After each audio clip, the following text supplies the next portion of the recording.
natin guys. Hi. Hi. Hello po. Hello po How are ate. you? Hello. Hello, Hello kuya. po. Pagkatan po sila. Hello po. Hello. Hello. Taga Cavite po, Cavite. Pero dito po ngayon sa Japan.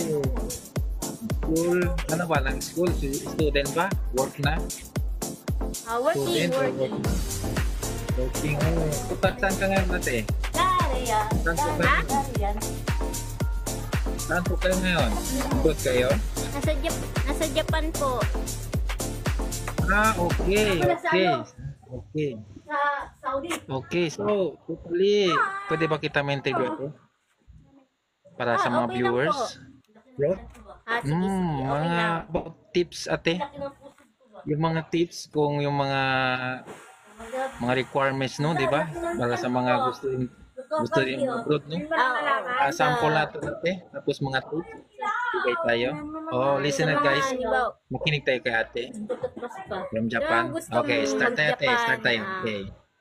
Ibigay ko sa inyo yung agency namin pag gusto nyo. Legit naman siya. Wala kayong gastos.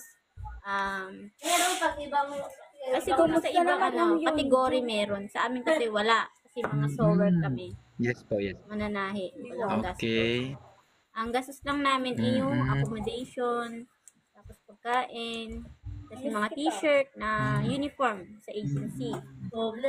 Ngayon, pag gusto nyo pong mag-apply doon, magdadala po muna kayo ng passport nyo, photocopy, resume, Ano ba yun? at saka ng, kasi na kayo, maingay kasama namin, medyo La la la la la la la tsaka po COE, o kaya